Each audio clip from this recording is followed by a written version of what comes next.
भगवान श्री राम लंक विजय होकर के आए। माता जानकी मैथिली हैं और बिहार की परंपरा है सिंदूर यहाँ से भरने की। बिल्कुल। हाँ, जी। तो माता जी श्रृंगार कर रही हैं और सिंदूर भरा है।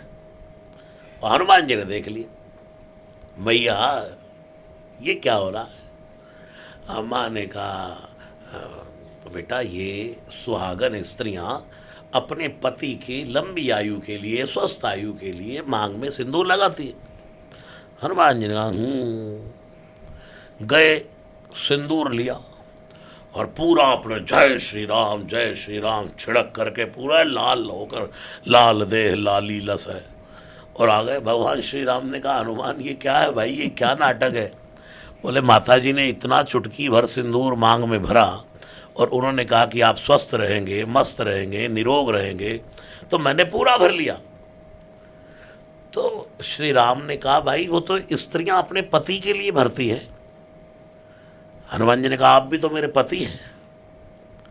अस अभिमान जाई जन भोरे, मैं सेवक रघुपति पति मोरे।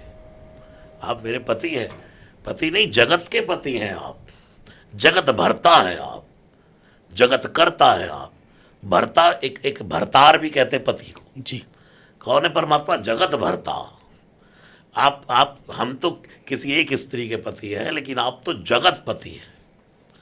दुनिया में हर व्यक्ति स्त्रैण भाव में जीता है। बिल्कुल। दुनिया में कोई पुरुष है ही नहीं, जी। हम सब स्त्री हैं। श्री कृष्ण के गोपी प्रसंग के अनुसार जी। पुरुष तो एक परमात्मा है परमात्मा। और सब भगवान की स्त्री हैं, गोपी हैं। स्त्री का भाव पुरुष में पड़ा है, बिल्कुल। स्त्रैण भाव पुरुष में पड़ा है। पूर्ण पुरुष तो वंदे महापुरुष ते चरणारविंदम, श्री कृष्ण है, श्री राम है। जी। अगर आपसे आपका आदेश हो तो मैं थोड़ा एक इतर सवाल करना चाहूँगा। सिंदूर की बात की और अभी एक ऑपरेशन सिंदूर बहुत चर्चा में है।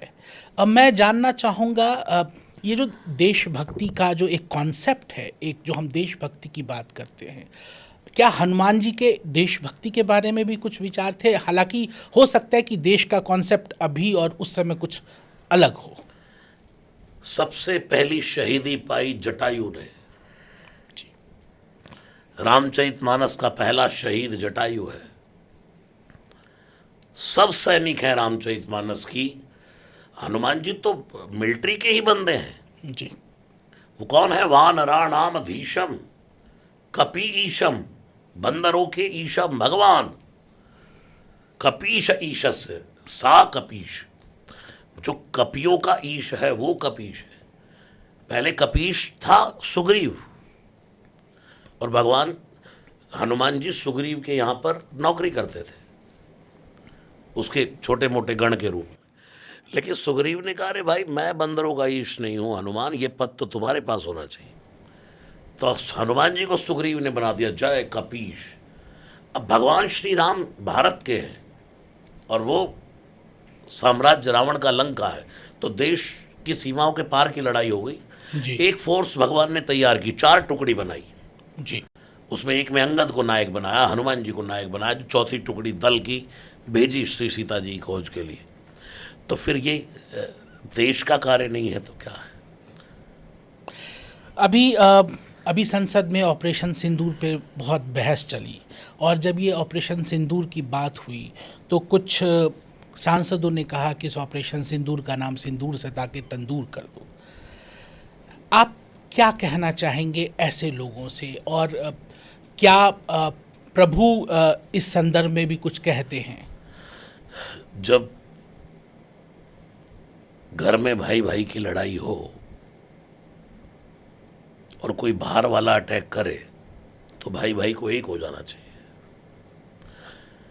जब देश का मुद्दा खड़ा हो जाए तो उसके बाद मैं कौन सी पार्टी का और मैं कौन सी पार्टी का, मैं कौन सी पार्टी का, उस अपने पार्टी के स्वार्थवश गलत कमेंट करना, सही को भी गलत ठहराना, ये भारत को खोखला करने की राजनीति है। आप देखो इजराइल की क्वालिटी देखी आपने, अभी युद्ध हुआ तो वहाँ सब लोग विपक्ष के और पक्ष के सब एक हो गए कि पहले देश है भाई, कम से कम वोट हड़पने के लिए आप सब ये राजनीति करें वो बात ठीक है, लेकिन जब ऑपरेशन सिंदूर जैसी बात हो, पहलगाम की बात हो, और उसके बाद जो अपना वो कितने फौजी मारे गए वो उस समय, जब ये सब बातें हो, जब किसी बाहर के शत्रु से जब कोई युद्ध हो, तो उस समय तो कम से कम एक होना चाहिए। तो जब हम आतंकवादियों से हमारा युद्ध होता है तो क्या उसमें धर्म को लाना चाहिए? बिल्कुल नहीं लाना चाहिए।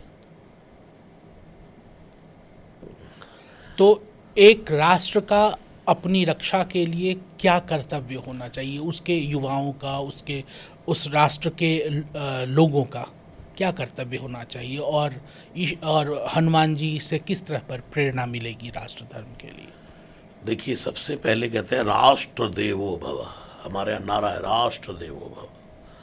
अभी आपने देखा जैसे पाकिस्तान के और हम लोगों के संबंध अच्छे नहीं हैं जी, तो संगीत की तो कोई सीमा नहीं होती, नहीं, उसको तो कोई बांध नहीं सकता। लेकिन जब देश की बात आ जाए, जैसे अभी दिलजीत दोसांझ का ये उठा, जब देश की बात आ जाए तो वहाँ के कलाकारों के साथ भी हम काम कैसे कर सकते हैं? मेरा कहने का भाव ये है कि जब देश की बात आ जाए, अगर देश ही नहीं बचेगा तो हम सब कैसे बचेंगे?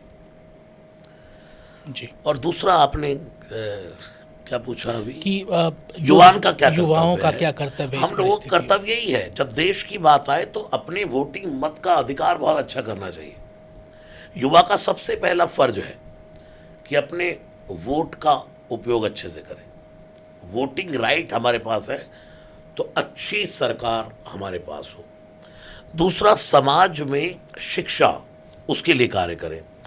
तीसरा, समाज के युवान लोगों को भ्रांतियों से बचाने के लिए खुद भी भ्रांतियों से निकलें, और देश का उत्थान कैसे हो, समाज का उत्थान कैसे हो, उसके लिए कार्य करें। हनुमान जी से शिक्षा मिलती है। हनुमान जी कौन है? विद्यावान। देश के युवान को पहला हनुमान जी से ये सीखना है, प्रथमे नार्जितेम विद्याम। पहले 25 साल में जिसने विद्या अर्जित नहीं की, पहले 25 साल विद्या अर्जन करने के लिए जी। हनुमान जी कौन है? विद्यावान। रावण कौन है? विद्वान। वाह, क्या बात कही आपने। रावण है विद्वान और हनुमान जी हैं विद्यावान। विद्यावान। विद्यावान के पास 5 सिर हैं, पंचमुखी है, जी 5 मुख है, जी। और विद्वान के पास 10 मुख है, दशानन है। हनुमान जी पंच आनन है और विद्वान दशानन है। विद्यावान आदमी चुप बैठा है और विद्वान आदमी खोपड़ी लगाए जा रहा है। जाकर के राम जी की सीता का हरण करके ले आया। और आदिगुरु शंकराचार्य की भाषा में सीता जी कौन है? शांति सीता समानीता आत्मा रामो विराजते। राम की शांति ही सीता है। और रावण ने क्या किया? राम जी की शांति का हरण कर लिया। तो विद्वान व्यक्ति दूसरे की शांति का हरण करता है और विद्यावान खोजने निकला है। तो इसलिए बच्चों को, युवानों को विद्वान नहीं बनना, विद्यावान बनना। विद्या ददाति विनयम। इसी फिर उसके बाद अभी मैं बात पूरी कर लूं। विद्यावान, उसके बाद हनुमान जी कौन है? गुणी। अच्छा, इसके बाद एक शब्द लगा अति चातुर। अति चातुर जी। आज के किसी बंदे को कहते बहुत चातुर है भाई, तू कुछ ज्यादा ही अति चातुर है भाई, ज्यादा ही सियाना है, बुरा मान जाएगा। और हम हनुमान जी को रोज कहते हैं विद्यावान गुणी अति चातुर, वो कभी बुरा नहीं मानते। इसका मुझे उत्तर मिला मानस में जी। सब तजियास भरोस राम ही भजहि सो चतुर नर। दुनिया की सब रिस्पॉन्सिबिलिटी निभाए और समय मिलते मिलते राम भजले, वो दुनिया का सबसे चतुर नर है। फिर उसके बाद क्या है? विद्यावान गुणी अति चातुर। फिर आगे क्या लिखा? राम काज। अब राम काज क्या? मंदिर में घंटी बजाना, झाड़ू लगाना, पोछा लगाना, आरती करना, ये तो है जी। समाज में अच्छा काज राम काज है। समाज में अच्छे काज की स्थापना जो करने के लिए आतुर रहे, जल्दी में रहे, उसका नाम हनुमान है। आज के युवान को सिर्फ हनुमान जी से इतना ही सीखना है। फिर उसके बाद सब मिलेगा, सब शुक्ल हैं तुम्हारी सरना। तो आचार्य जी, अगर कुछ एक दोहा या मंत्र जो हनुमान जी के, ये बजरंग बाण के या हनुमान चालीसा के, जो उनको आप कह सकते हैं कि ये जप करने से उनमें थोड़ी शांति स्थिरता आएगी, ऐसा कुछ आप बताएंगे? मैंने कभी भी किसी स्पेशलिटी पर मतलब ज्ञान नहीं दिया जी। मुझे लोगों ने कहा बताओ ये कोई हनुमान जी को कैसे प्रसन्न कर दे, उनको प्रसन्न करने का कोई छोटा सा मंत्र हो, स्पेशल मंत्र हो। अभी मैं कह दूं कि ये चौपाई कर लीजिए तो दूसरी चौपाइयों का अपमान हो जाएगा। सही। मुझे तो कोई लोग कहते सुंदरकांड की इतनी महिमा, मैं कहता हूँ सुंदरकांड की नहीं, सातों कांड की उतनी महिमा। उतनी महिमा। कोई मुझे कहता हनुमान चालीसा की चौपाई बता, मैं कहूँ ठीक है, मैंने कह दिया जय जय जय हनुमान गोसाई कृपा करो गुरुदेव की, नहीं इतना कर लो, तो जय हनुमान ज्ञान गुण सागर वो कहाँ जाएगी भाई? जी। कंपेयर नहीं कर सकते। मैंने ये कहा मंत्रों में तुम्हें जो सहजता में अच्छा लगे उसको लय लीनता से जप लो, पत्थर भी शंकर हो जाता है। क्या बात है जी। हम कहें कि नहीं हमें फायदा हुआ इससे तो और सब बेकार है। संकट मोचन ठीक नहीं है, हनुमान चालीसा पावरफुल है, बजरंग बाण बहुत पावरफुल है, पावरफुल सब हैं, तुम्हारे अंदर करंट कितना है? जी। अब बजरंग बाण की जब बात उठी गई है तो मैं आपसे जानना चाहता हूं, बजरंग बाण एक तो ये बहुत चर्चित है और इसके साथ कई कंट्रोवर्सी भी हैं, तो बजरंग बाण इतना चर्चित ये क्या है, ये क्यों चर्चित है और इसकी महिमा क्या है? बजरंग बाण एक हनुमान जी की स्तुति है। जी। जैसे संकट मोचन, जैसे हनुमत स्तवन, जैसे हनुमान चालीसा। जी। बजरंग बाण जिमि अमोघ रघुपति कर बाणा एही भांति चले हनुमाना। हनुमाना। जैसे राम जी का बाण चलता है ऐसे हनुमान जी चलते हैं। यानी कि सुंदरकांड में सीता जी ने कहा कि भगवान ने मेरी सुध बुला दी हनुमान। एक बार इंद्र के पुत्र जयंत ने मेरे चौंच का प्रहार किया तो उसके पीछे सीख बाण लगा के जी। तात सुख सुत कथा सुनायो, जी। बाण प्रताप प्रोई समझायो। उसने चौंच मारी तो उसके पीछे बाण लगा दिया। जी।